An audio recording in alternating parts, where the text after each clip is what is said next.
Hey everyone, welcome back to the Fantasy Pros YouTube channel. I'm Bobby Sylvester, joined as always by Mike Tagliere, and today we're going to be talking semifinals, waiver wire pickups. Tags, how's it going, man? It's going, man. Today I learned like one of those lessons that you learn every day, and today I learned there's a lot of Kirk Cousins supporters out there, despite his career that has more losses than it does wins. He hasn't been very good, man, and I think the Vikings are a dangerous team in the playoffs, so maybe that'll change the narrative, but he hasn't been especially good. No, he hasn't. That's the thing. It's just like I mean, you have to wonder. The defense has played lights out. I mean, if you look at their overall stats, some people say they're down a little bit, but if you remove the one Thursday night game where they traveled literally across the country to play against LA and Jared Goff threw for 465 and I think 4 touchdowns, maybe 5. If you take out that game, they literally have been dominant. I think they've allowed 10 or 11 passing touchdowns in the other 12 games. So it's not on the defense. This is purely on Kirk Cousins. Okay, take it or leave it. Vikings have a better defense than the Bears and the Ravens right now. They do not. I will not. It's not better than the Bears. The Ravens, yeah, I'd probably say the Vikings defense is better than the Ravens right now. But the Bears, I mean, what they just did to the Rams is kind of dirty. I don't see how you rank someone over them right now. Do you think the Bears are going to make do you have them right now representing the NFC? I mean, not in the Super Bowl. No, I don't. I mean, Trubisky has to play a lot better. They're not running the ball as good as they need to. They're going to probably have to go on the road during the playoffs. So I don't think so. I mean, the Bears defense can win. You know, defense does travel well. And if they get that run game going, it'd be more likely because Trubisky, he's not built to carry a team right now. He's built to manage a game. He tried doing too much on Sunday night. So, I mean, I think they're a fine team. I think they can win a playoff game or two, but I'm not projecting them to go to the Super Bowl. That makes sense to me. All right, man. So we do have some news to talk about before we start off. Looks like Justin Jackson is going to be the surefire starting running back for the Chargers. If he's out there, Tags, he is the dude. No question about it, right? Yeah, I mean, I don't see how you don't. I mean, Melvin Gordon tweeted something about war ready just like an hour or two ago, but the Chargers have said that they don't expect him to be ready for this game. But if Justin Jackson plays, yes. I mean, there's been like 20 RB2 type performances against the Chiefs this year. If there's like one weakness they have, it's against the run. Their secondary has been better than people think for the most of the season. I think they've allowed the third fewest fantasy points per target to wide receivers. So, I mean, you get it done on the ground against them. That's how you essentially keep their offense off the field. And I think Justin Jackson is built to do that. He did it at Northwestern. So if Justin Jackson's available, he would be above all these players I have on the list today. I agree. No doubt about it for me. Let's start at the top of the list here with number 15. We're going to go all the way down to number 1, then we'll take some Q&A. So reserve your questions until the end. We won't be able to get to them until the end. Tags, let's start with Vernon Davis, tight end of the Washington Redskins. Yeah, so I mean, a lot of people are going to be looking to Vernon Davis now that Jordan Reed's out, but I'm not one to do that just because basically with tight ends, you're playing the matchups. And unless you have someone that's matchup proof, you don't really need to hang on to them.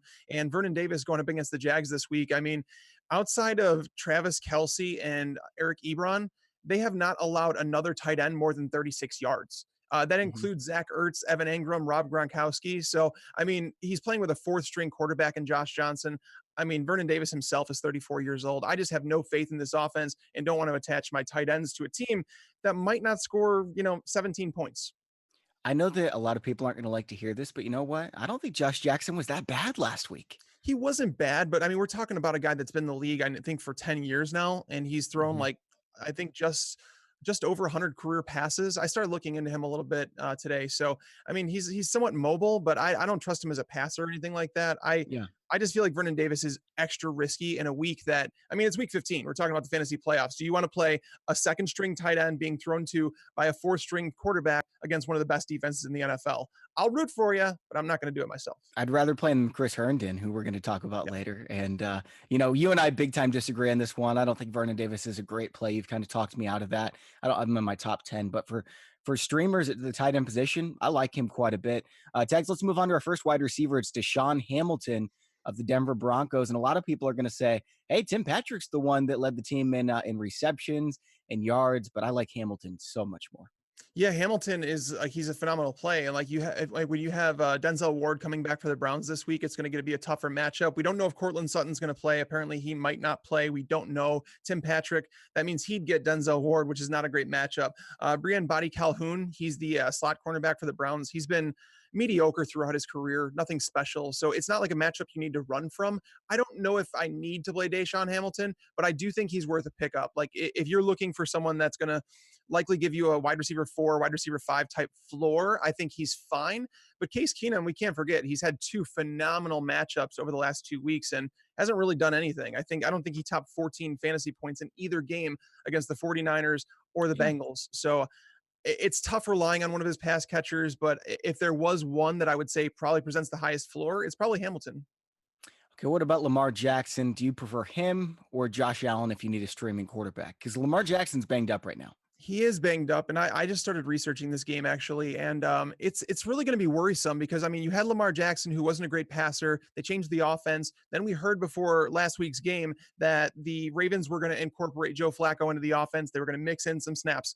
Then we heard that Joe Flacco was inactive, and then Lamar Jackson hurts his ankle in the game, which is going to in turn hurt his mobility. They're saying he's going to be fine, but the increased health with Joe Flacco, the ankle injury, I'm not sure what happens here. I mean, I don't think that you could play Lamar Jackson and not have any worry in the world that they're going to go to Joe Flacco at some point. So, I mean, it's really tough. I think this is a week where they run the ball a lot with their running backs. So, I guess I'd rather have Josh Allen right now. At least I know he's healthy. He has more fantasy points than every quarterback not named Patrick Mahomes over the last 3 weeks. So, I mean, you can't ignore that. The Lions aren't a great matchup for a mobile quarterback. I will say that. But at the same time, I mean, he's getting it done, and him and Lamar Jackson are very similar quarterbacks in terms of what they offer fantasy wise. Tags, what about Derek Carr? I think I actually prefer him to Josh Allen this weekend. Going up against Cincinnati, everyone thinks Derek Carr, man, I don't want to rely on him. We're talking about Josh Allen here. Are you serious? You don't want to rely on Derek Carr, but you'll rely on Josh Allen? Derek Carr's been the number 16 fantasy quarterback this season. That's better than Carson Wentz, Matthew Stafford, Case Keenum, Andy Dalton, all kinds of guys. So he hasn't been that awful, better than Marcus Mariota as well. He's been playing a lot better lately. Would you consider him against Cincinnati? So I understand like what you're saying, but so Derek Carr, his performances every single year are propped up by a couple big games, and I think that's the way. Mhm. Again, I know he's But had don't you two. think it could happen against Cincinnati? Not to say it can't. He has Okay, had 2 good games in a row. The last 2 weeks he's played well. But like looking at Cincinnati over the last 4 weeks, their secondary's gotten better. I mean, in 3 of the last 4 games, they've allowed 1 touchdown or none. So it's just like you look at that and you're like, okay, Derek Carr, the reason I don't want to play him is just because he's too inconsistent. Like in terms of what he offers you week over week, you never know what you're going to get from him. And I know that he's on a hot streak the last 2 games, but I'm still worried about who he's throwing to. I don't trust Jordy Nelson. I don't trust Seth Roberts. I don't trust Marcel Aitman. There's just so many issues with that. Like Jared Cook, yeah, that's fine, but I can't do it. I just feel like if he busts, he's going to bust completely and he's going to lose your matchup, kind of like pull like a Jared Goff last week. you mean like I would call that a Josh Allen. Somebody who has put up 6, 2, 9, Well, right, 5 fantasy points in 4 of his first 6 weeks this year. right, and he wasn't running as much in those games. If you look at it, he did run against the Yeah, Vikings. I think there was a 2 touchdown game in there. So basically, all you're looking for with him is rushing totals.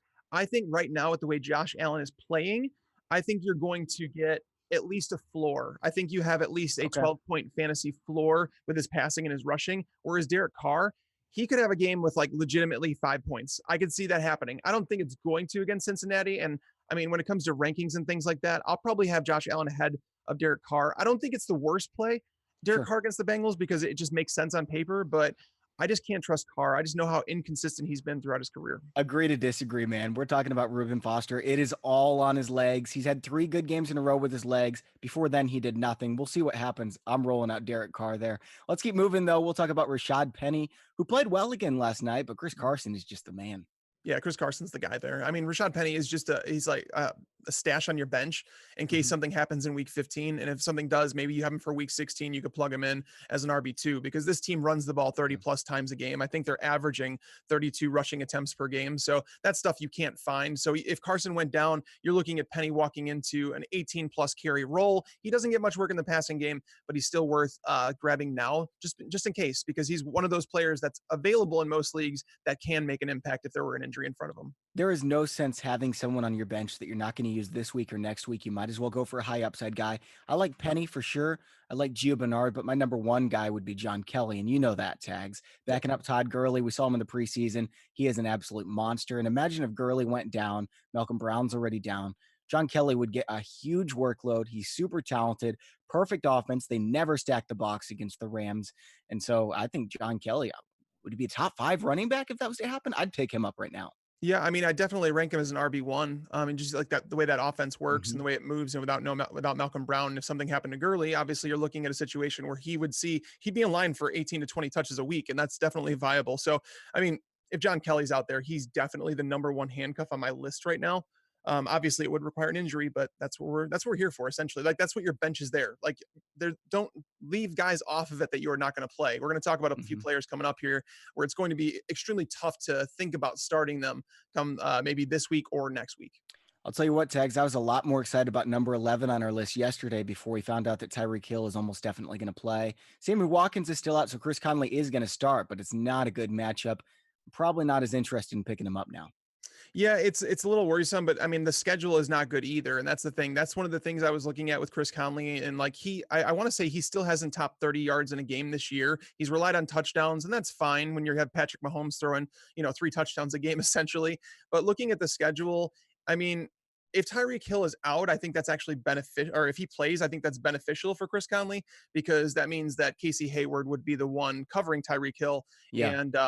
and whereas Chris Conley would turn into the number one option if he were out. I mean, I know they have Kelvin Benjamin. He's coming back into the lineup, but I think that's just going to allow Chris Conley and Tyreek Hill to kind of rotate in and out of the slot. But again, the matchups this week against the Chargers and Desmond King in the slot, and then you have Seattle next week. They just held Adam Thielen to nothing. And I want to say that they're the one team in the NFL, if I'm not mistaken, who's yet to allow a touchdown out of the slot.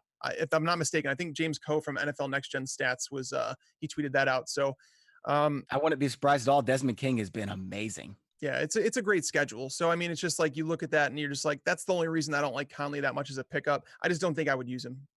All right, let's move on to the top 10. And this is actually my favorite running back, assuming that, um, I don't know. I like Elijah McGuire a lot just because he got 20 touches last game. He did, but I mean, going against Houston, I don't want to play running backs against Houston. It's just a brutal matchup for running backs, and especially for a team that has a weak offensive line up against a strong front seven. And then you factor in that they're still going to involve other players in the passing game. So, I mean, I just Yeah. don't think that Elijah McGuire offers you a massive ceiling. If you're looking for someone that's going to give you, he's going to get, I would say, 12 to 15 touches, and he's probably going to net maybe 50 to 60, You think 70 that's it? yards. I think he gets 20 again. 20 touches. He had 20 last week. Why But not? And that was when Crowell started the game. right, but I mean, when you look at Houston, like over the last 4 weeks, here's the running back carries over the last 4 weeks against them: 17 carries, 9 carries, 15 carries, 19 Okay. carries. So it's a matchup where teams just don't run the ball very often against Houston because they don't get anywhere. They're a team that's Yeah. allowed, I He's good think. in the passing game, though, too. No, I agree with that, but he's not the 3 down back though. They're going to involve. They've always had a timeshare there, no matter who. So Trenton Yes. Cannon is essentially going to walk into that role that Elijah McGuire has been playing, and essentially limit his passing down work, and that's like obviously troublesome. So I think McGuire is nothing more than like a middling wide receiver or a running back 3 this week, and not one that I don't Yuck. think you have to use him if you have him on your roster. That's Okay. basically. Let's go to CJ Uzama, who is, I guess, your second favorite tight end. I like him more than Chris Herndon, too. What do you see in Uzama this week? Yeah, Uzama going up against the Raiders, they're so bad against tight ends. It's not even funny. And Uzama, if you go through it and look at it, I had the stat up earlier. I was working on this, but Uzama since Tyler Eifert went down with his injury, Uzama ranks inside the top 10 on targets among tight ends. So the volume hasn't been the issue. It hasn't even been the issue with Jeff Driscoll taking over as the quarterback. In fact, Driscoll has targeted him on a higher percentage than Andy Dalton did. So the targets have been there. The efficiency really hasn't, because like his yardage, I think he ranks 15th in yardage over that time. So he's been not so efficient. But the Raiders, if you get volume against them, they are the least efficient defense against tight ends. They've allowed over 2.6 PPR points per target. That's by far the most in the NFL. No other team has allowed more than like 2.1, 2.2. Yeah. Um, they allow a 78% completion percentage to tight ends. There's just so much to like about it. I'm not saying that I like the player CJ Uzama, but when you're playing tight ends, you're just looking for that target floor. And if he's going to get 5 targets against, this defense, the Raiders defense, I feel like it should net him at least a top 15 finish. And if you can guarantee me that with a tight end, it's probably worth streaming him. I don't know, man. I disagree with that one as well because a top 15 finish means you're one of the random turds who picked up a touchdown. And it's just touchdown or bust with Uzama. I've got him in my top 15 rankings. I don't think he's a bad streamer by any means because of the matchup, but there are going to be all these random backup tight ends, maybe even third string tight ends who catch a touchdown and they've got 6.8 points, and that's a top 15 tight end. So Yeah, I don't think Uzama is getting 6 yards or 60 yards. I think it's possible he does against the Raiders. The Raiders, I'm Okay. just telling you, man, they're terrible Yeah, they against are. tight ends, like an efficiency standpoint. I don't know if the Bengals throw the ball a whole ton, so that's what I'm saying. I'm not anticipating like 8 to 10 targets or anything like that, but it's hard to find a tight end with as good a matchup as he has, getting the targets that he is. Like he's essentially guaranteed 4 targets every single game, if not more. So that's why I like him, because I mean, when you look at tight ends, dude, it is so ugly. Because once you get outside like the top 5 tight ends, Yeah. literally you're drawing names from a hat and you're hoping for the best. Yep, you're exactly right. All right, let's move on to number 8. It's Zay Jones, and a lot of people were really disappointed in him last week. It's because he moved out of the slot where he would have eaten the Jets again, but they didn't leave him in there. They moved him out to the outside where he was pretty much destroyed. I want to say that he still played quite a few snaps in the slot. They are moving him around a little bit with Kelvin Benjamin gone, but Benjamin snaps were going down too, so they're going to play him there. But this comes down to Josh Allen. Just it's hard to trust a wide receiver that's attached to Josh Allen, and we said that last week when we were talking about playing Zay Jones potentially as a wide receiver 4, that he was someone that relied on his quarterback to get him the ball, and sometimes that's going to be very difficult for Josh Allen to do. But against the Lions this week, I mean, it's another great matchup for him. The Lions, as I mentioned, they have not allowed a quarterback to rush for more than I think 21 yards against them all season, and they've played Mitch Trubisky. They Chase Daniel was the second one they played, but Yeah. like when you look at their schedule, they've played a couple mobile quarterbacks and not allowing more than 20 yards. It tells me that they're doing a good job at containing quarterbacks. So if Josh Allen has to throw, Zay Jones is the one that they go to in the passing game more than any other one, like No even doubt about it. Foster. So I just feel like the matchup with Nevin Lawson in the slot is better than Foster on the perimeter playing against Darius Slay. So he's if you're going to trust any Bills receiver, it's him. I think you've got to be desperate. I mean, I agree. If you trust anyone, then you've got to go that way, but I would rather play Chris Conley than Zay Jones in a heartbeat. I don't know if I'd go there. Conley's he is the definition of touchdown or bust, whereas Yeah. Zay Jones might not need to score. He might actually not need to score a touchdown. But if I told you that the Chiefs were going to score 4 touchdowns and the Bills were going to score 0, you'd believe me in a heartbeat. Oh, I mean, that's more likely that the Chiefs score 4 touchdowns than yeah. I agree with you there for sure. All right, let's move on to another Chief. It's Charkandrick West. Now, he's technically the backup, but he's going to be involved this weekend, right? I would assume so. I mean, Damian Williams is not a running back that has ever like carried a workload in his entire career. So I don't know if the Chiefs are going to let him walk into that role and say, "Hey, here's 20 touches, guy. Good luck."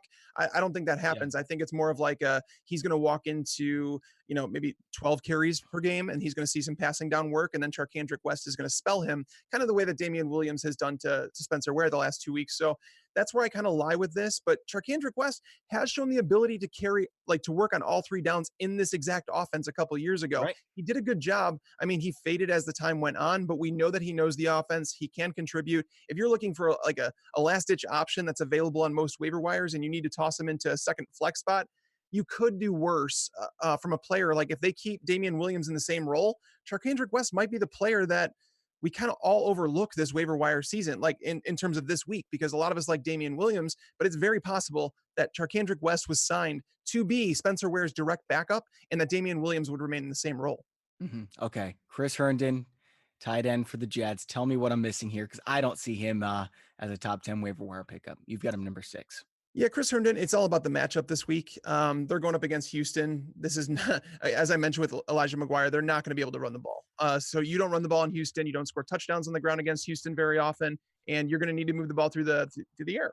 They've had their cornerback play has been okay, but when you look at the options that the Jets have been thrown to all year, Quincy Enunwa's not getting targets on the perimeter. Jermaine Kearse has been seeing a decrease in targets recently. Robbie Anderson is starting to come alive. I think he's seen 7 targets in back-to-back games. So that's a plus. I think Robbie Anderson's fine. But when it comes to Chris Herndon, he's another guy that it's if you look at his, I think it's over the last 7 weeks or so, he ranks inside the top 12 tight ends in targets. And he's been efficient with his, where he ranks inside the top 10 in yardage. So when he gets targets, he's making them work. And the Texans have allowed 4 touchdowns to tight ends over the last 5 games. They're starting to Yeah. struggle there. Tyrann Mathieu is not very good in coverage. So I like Herndon this week. I just happen to think that he's going to have to be an outlet for Sam Darnold. And all 3 of Herndon's touchdowns this year have come from Darnold. So it's obviously the quarterback that I think he would prefer to play with. That's convincing, man. That I'm gonna move him up 1 or 2 spots in my rankings. With that said, I'm still going with Vernon Davis and Derek Carr. So maybe Oh, I can win. oh, I saw somebody post that they think Spencer Ware is gonna play. Now we just know that he missed practice today. What do you think the chances are that he plays? I don't know, man. He had a couple injuries. He hurt his shoulder, and then he pulled his hamstring. Some people think it's just a shoulder injury, but there was a hamstring in there too. And when you have a hamstring injury as a running back, have we not learned what happens when you push a running back through that? It's just not going to end well. So I don't think so. I think this is why they Mhm. signed Charkandrick West. If it was a game on Sunday, I think there would be a better chance. But knowing it's a Thursday night game, I don't think that Spencer Ware plays this game. He didn't practice yesterday or today. I agree. I think if you don't practice on Tuesday for a Thursday night game, you are almost definitely out. Now, Tags, let's move on to the top 5. We got Smith for the Falcons. He is kind of taking over as their starting running back. It's still too much of a backfield split for me, though. It is a split, but it's a great matchup. So he has Yep. 22 touches to Tevin Coleman's 18 touches over the last 2 games. They're playing against the Cardinals, the team that has allowed the most rushing yards to running backs, the most rushing touchdowns to running backs. So the matchup is there for one of these guys to kind of do their work. You have the Falcons who are at home as 9-point favorites. So you like, okay, which one of these running backs do I want to invest in? Because one of them is going to finish as a top 24 option. I happen to think it's Ito Smith. He's looked better than Tevin Coleman the last few weeks. They actually gave him more carries than Tevin Coleman each of the last 2 weeks.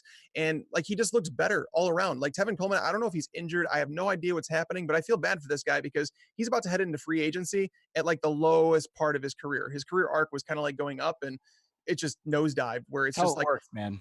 yeah, I don't know that. I just don't know if they feel the need to put Tevin Coleman out there where it's like, let's see, we have an Ito Smith. Is he someone that do we need to bring in another running back next year to kind of fill Tevin Coleman's slot because we have Devonta Freeman coming back, but he's getting older. I just think that they need to find out a little bit more about Ito Smith, about someone that maybe can carry the workload if something happened to Devonta Freeman again. So I Yeah. think it's going to be a timeshare, but I do think that Ito Smith might be the better option this week. All right. Now we move on to the top 4, and I'm really excited about all 4 of these guys. Until now, it was just kind of, dull. These guys, I don't think are going to help you win a championship. The previous 11, but these 4, Kenneth Dixon, man, this could be a great play in week 16 and week 15. Yeah, Kenneth Dixon, I mean, he's kind of coming on as of late. And now with a matchup coming up against Tampa Bay, the Ravens need a win, right? They know the way to get a win. They have to run the football, right? And that's why Lamar Jackson has come in as a quarterback. That's why he's stuck.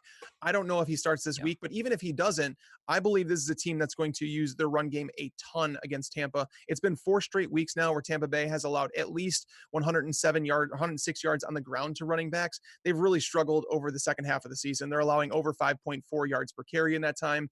It's been a nightmare for them. And that's why you're seeing the Bucks pass defense allow less and less. Like, I don't know if anybody realizes, Bobby, did you know that since they allowed 14 passing touchdowns in their first 5 games, the Bucks have allowed just one quarterback to throw 300 yards. They haven't allowed any quarterback to throw for more than 2 touchdowns. And that comes down to them not allowing Amazing. or them allowing so much on the ground. Like teams haven't been getting it Yeah. done on the ground against them. So even if Gus Edwards is still involved, Kenneth Dixon is the one that's like he's earning more and more weeks as more of the timeshare as weeks go on. And Harbaugh came out yesterday, I believe, and said that Kenneth Dixon's going to become more involved going forward. He just looks like the better running back. He offers explosion. He breaks tackles. Gus Edwards is just like a downhill, put my head down. I'm just going to run into tacklers. That's what's going to happen with him. I feel like Dixon might be the better option this week. I don't know how I'm going to feel. I'm going to pay attention to, what they're saying through their press conferences and like kind of Yeah. Dixon's workload in practice. But I feel like Kenneth Dixon might actually be the number one running back. And we've been playing Gus Edwards as a top 20 play each of the last few weeks. So I like Dixon. So where are you ranking Dixon? Would you play him over Elijah McGuire this week, or is this a week 16 pickup for you? I think I would rather play Dixon. And the reason I say that is Ah, okay. because I think Dixon offers you more upside. He might offer a little bit lower floor because you're not guaranteed more than like 8 to 10 touches with Yeah. Dixon. But I mean, is it worth it to lose that upside in a great matchup versus playing McGuire and get like four more touches in a bad offense in a bad matchup? So I think I would take the upside Yeah. with Dixon and just take my chances there for sure. All right. Top three. We've got Dante Pettis, wide receiver of the San Francisco 49ers, and he is on a roll, baby. He is. He's clearly like a favorite of Nick Mullins. Those two have built a connection. Dante Pettis looks really good. He looked good earlier in the year. I Yeah. really didn't understand why he wasn't involved more in the offense. But Marquise Goodwin is not a possession style receiver. He's not getting 6+ targets with Nick Mullins. So he is what he is. Pettis is the go-to guy for him. He kind of has those underneath routes. He can go deep. He just beat up the Seattle defense a couple weeks ago for a couple touchdowns. So he obviously has gotten it done in this situation before. So I mean, he's definitely worth a pickup. I don't know if you need to start him this week. It just depends on your options, but you Yeah. don't. I just don't want to let my opponent pick him up and then have him do the same thing that he did against Seattle this week. The wide receiver that I like a lot more, though, is Curtis Samuel. I feel like he's safe and has huge upside. He's been rolling. He's got a dozen plus PPR points in 5 of the last 6 weeks, and his role continues to grow. Yeah, for sure. And that it's hard not to like him. Devin Funches has seen a declining role in the offense. He didn't catch a single pass last week. So Curtis Samuel, seeing those targets, he's basically on par with DJ Moore. I think DJ Moore is more of Yeah. a yards after the catch touchdown guy, but Curtis Samuel is explosive as well. So both of these guys, when they've gotten the ball in their hands, they've been playmakers and they've been extremely efficient. But Cam Newton, his shoulder, am I worried about that? Yeah, in a way. But again, Kind of helps Samuel. yeah, well, that's the thing is Samuel is, where he's targeted on the field. You're right. He's targeted as one of the shorter wide receivers, and they kind of rely on him to get it done after the catch. So I do like him an awful lot. He's like the type of player where it's like if you're stuck deciding between a couple players on your bench, where it's like, okay, him or him, like Michael Crabtree. People, I don't know why they haven't dropped him. Guys like that. If you're looking at wide receiver four types, and you're like him or Curtis Samuel. I'd rather go Samuel because at least he's getting the targets recently. At least we know he offers upside. One play, like honest to God, if Curtis Samuel breaks one long play, he's going to make the week as a wide receiver 3, wide receiver 4 for you. And everything else on top of that is gravy. Whereas some of these other guys that people are plugging into their lineups are just straight up boring options where it's like Yeah. you might get 40 or 50 yards, but they're not going to win you the fantasy matchup. Remember earlier in the season when Deshaun Jackson was a wide receiver 3 that you started almost every week because he had the big play upside and he was getting enough targets that you can start him. He's probably not going to have a great week, but if he does, it could be awesome. So I think that's who Curtis Samuel is at this point in the season. It's fair. All right, our number one pickup is Damian Williams of the Kansas City Chiefs. This is obviously assuming that Spencer Ware is going to be out. I guess there's a chance that he plays since he's not officially rolled out yet. But Damian Williams, starting running back for the Kansas City Chiefs, that sounds good to me. Yeah, for sure. And that's the thing. We have to pay attention to the reports, and all we have to go off of is the fact that Ware didn't practice the last 2 days. And so I've seen the people in chat here saying that, like I'm in KC and he's going to play. You guys don't know that, honestly. Like you really don't know that. Remember, Sammy Watkins was going to play too. He was They're active. just trying to get the other team to game plan for him. That's the thing is like it's stupid to say, yep, he's probably going to be out this week. It's dumb to release that stuff. Like Spencer Ware, even if he does play, do I expect him to be 100%? I don't. And this is obviously a good matchup against the Chargers. The Chargers have been really struggling against the run the last few weeks. Joe Mixon was getting it done on the ground against them last week behind that terrible offensive line with Jeff Driscoll under center. So I have no concerns. Whatever running back is starting for the Chiefs, that's who I want on my fantasy roster. So Hmm. honestly, if you're looking for a running back and you're looking for upside, Damian Williams is it. And even if Spencer Ware does play, we also know that Williams has a role. I mean, he scored 2 Yeah. touchdowns last week. He's getting touches, so I still think he's worth a pickup regardless. And you can consider him like a Jalen Richard type playing in a better offense. So I think Damian Williams is definitely worth the pickup. And even if Spencer Ware plays, I think he's worth the pickup. I think that's a good call. I had him as my number 2 running back prior to, knowing what was going to happen with Spencer Ware. Mhm. Now, if Ware's out, he's the obvious number one. Obviously, spend all your fab on him to acquire him. Tags, let's go to Q&A. But first, I want to remind you all, we've got something called the Waiver Wire Assistant.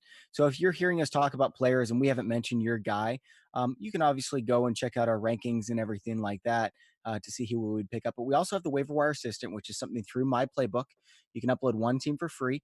And then after that, it's a premium feature. And basically, it's going to take a look at your team and say, this is who the experts would recommend you drop and who the experts recommend you can pick up. You can select which experts you want to trust. So basically, a team of your favorite advisors. It is basically cheating. It has been outlawed in several leagues that I've seen on Reddit. Now, Tags, let's get into the questions here. This one's from Jim. He says he's got Trey Burton, who has been killing him. Mhm. And guys like Vernon Davis and Ian Thomas are on the waivers. Do you start Trey Burton or do you pick up one of these guys? Yeah, Trey Burton has dropped out of tight end one range for me. The matchup against Green Bay is not a good one this week. Yeah. They do get San Francisco next week. That's not a bad matchup. It's not great. It's not bad. But the fact that he's slowly seeing declining targets is like definitely worrisome. Do I want to start Ian Thomas over him though? Like that's territory where it's like I think you're asking for issues. Don't do it. It's really tough to recommend Ian Thomas. If I'm being completely honest with you, I don't think I want to play a rookie tight end in the fantasy playoffs. They're going against New Orleans. That's a brutal matchup. You're not playing him this week. So no, Ian Thomas is not worth picking up. And then next week's at Atlanta.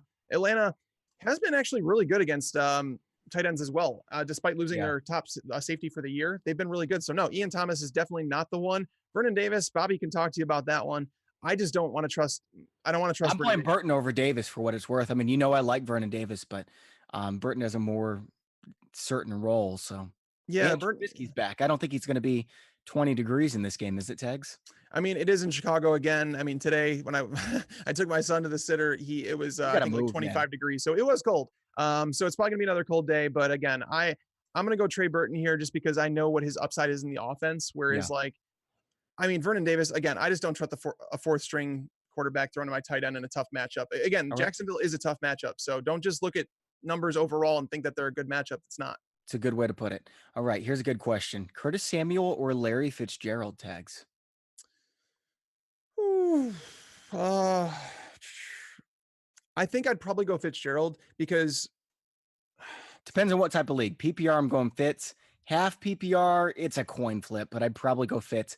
Standard, I would go Curtis Samuel. It's that close. I don't know. I mean, Samuel might have a little bit higher upside, but I don't think he has as much touchdown upside. Like he has more yardage, not touchdown. I don't know. This is a really tough one against Atlanta. I mean, Mhm. it's not a bad matchup for Larry Fitzgerald against Brian Poole in the slot. So I'd Yeah. probably go Fitzgerald because I think his floor is solid enough, and I think he does offer you maybe like an 80-yard, one touchdown ceiling. All right. Damian Williams or Justin Jackson. We said earlier, Justin Jackson over everybody. Yep. So he's Yep. a great pickup for sure. Let's see here. He can start Jalen Samuels as a tight end. What do you think about Jalen Samuels this week? You play him as a tight end. Yeah. Like that. Top That's five like tight end, top six? probably. I mean, When last it, week yeah. I had him below Gronk last week because I feel like people kind of overlook Gronk this year. I think they just forgot how good he was when he's healthy.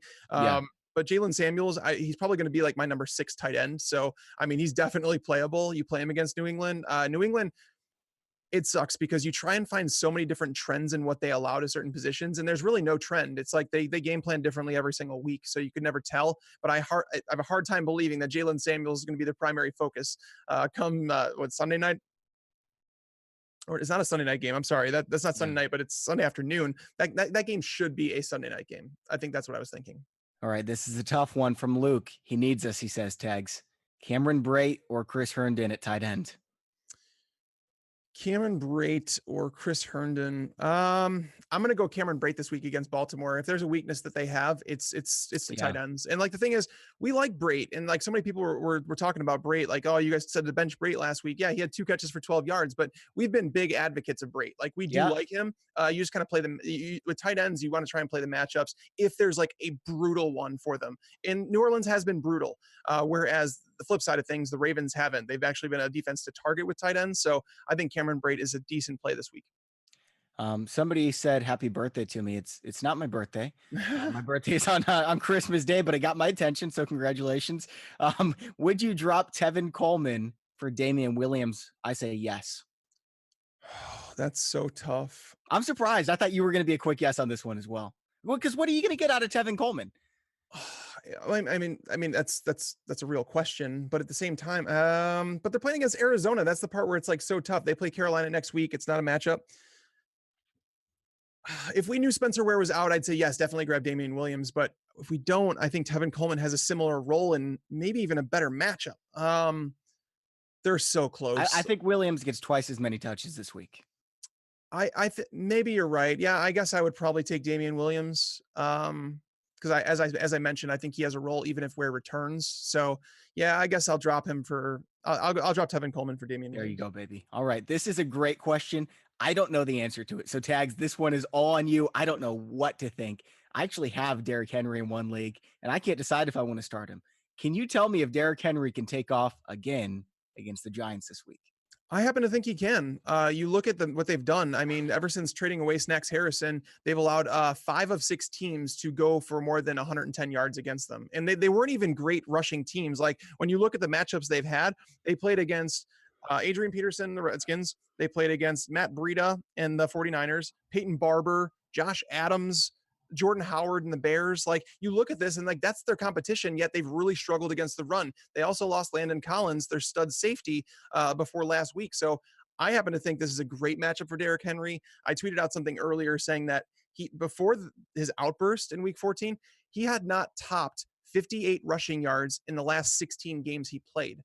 I do think that this earns him some trust moving forward. I think Deion Lewis has been struggling. I think they dial him back. So I happen to think that Derrick Henry, I'm probably going to rank him as a middling RB2 this week. And I think you have to start him in this matchup. It's just too good of a matchup not to.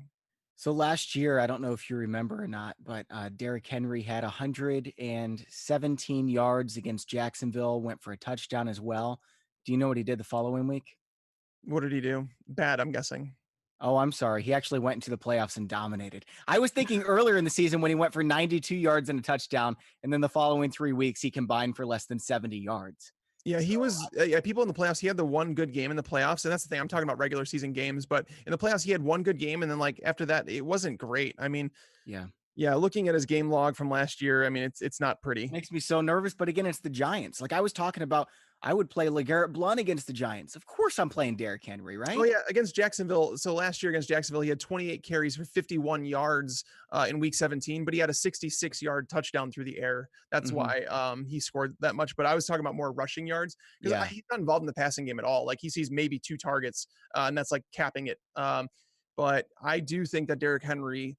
I'm not one for recency bias, and you won't get me like saying that much very often. But I just think the matchup combined with the fact that they're going to have more confidence in him this week And over. Deion Lewis hasn't done anything. Yeah, exactly. He's been Yeah. running even before that game. Derrick Henry was running a lot better than Deion Lewis lately. Agree. All right. Hey, let's talk some DST really quick because I've seen a bunch of questions and I just want to combine them all into one question. So let's say you need a streamer. Jacksonville, Baltimore, Buffalo, Atlanta. Who are you going with? Um, Buffalo. I think Buffalo is the one I have to go with. Atlanta's really close too. I think Atlanta's a good play at home. Yeah. But the Bills. You'd play them over Jacksonville against Josh Jackson. Oh, you're no. I don't think Jacksonville's available. Are they? Okay. Well, I saw 2 or 3 questions asking about Jacksonville, so Oh, I I would mean, take Jacksonville. They're my number 1 defense this week. I would agree with you on that one. Yeah, I just didn't have so like I read an article Yeah. basically that keeps everything under 40% owned, and they weren't available. So otherwise, I would Mhm. have definitely said them. But the Bills, it's a great matchup against Matthew Stafford. You know, he's been really struggling without Golden Tate, without Marvin Jones. There is no reason, right? There's no reason that they should bring on Johnson back. They're Yeah. lacking a run game. Buffalo Bills have allowed nothing through the air to quarterback. So unless you think LeGarrette Blunt and Zach Zenner are going to dominate this game, it's like when are the Bills giving up points? And honestly, they've held, I think like 9 of their last 11 opponents to 23 points or less. I just Matthew Stafford's been sacked a lot lately. I think it's Mhm. 26 times in the last 7 games. So it's too good of a matchup to pass up. And I also think that the Lions are like an interesting play this week. Lions are great against Buffalo. Anyone's great against Buffalo. Yeah, I mean that was earlier in the season. We just kept streaming defenses against Buffalo, and now because Yeah. Josh Allen's like running the ball, people want to stay away from it. But I still think it's a good matchup. Detroit's defense has played well the last 2 weeks. I mean, Mhm. they shut Yeah. down Jared Goff in week 13, like to like nothing. They were coming out of their bye week. They had 2 weeks to prepare, and Detroit shut them down. So Detroit's pass rush has been really good too. So if they're not allowing rushing yards to Josh Allen, he's going to have to throw the ball, and good things are going to happen for your defense when that happens. Two other teams I like: Atlanta against Arizona. Yep. And I like Washington at Cody Kessler in Jacksonville. I think that's kind of a gimme as well. So, okay, let's take two more questions, tags, and we've got to get out of here. Let's see. Matt Ryan, Trubisky, or take a chance on Josh Allen. Matt Ryan, wait, hold on a second. Matt Ryan is playing at home against Arizona. No. Trubisky is at home against Green Bay. And what was the last one? Josh Allen. I'd play Trubisky over Josh Allen. I'm taking Matt Ryan out of all three of them. Oh, against Arizona? Even against Arizona, yeah. I don't like the matchup with Arizona. Arizona has not allowed a quarterback to finish better than the QB 10 against them all season. Whew, It's not that's great. really good. Yeah, it's not great. So I Yeah. mean, for me, Matt Ryan, I just think no, I can't do it. I'm gonna go with Mitch. All right, let's go here. David Njoku or one of the streamers we mentioned at tight end tags. This is the last question. I'll go Njoku here. I'm going Njoku too. Okay, Yep. just making sure. All right, guys, that's all the time we have. I'm sorry we couldn't get to more questions. Again, remember, we've got the waiver wire assistant available to you. You can upload your team to my playbook. That's one team for free. And then check out the waiver wire assistant where it's going to tell you who the experts recommend you drop, who the experts recommend you pick up as well. Again, Tags and I are on Twitter at Mike Tagliere NFL and at Bobby Fantasy Pro. Thanks for watching and enjoy your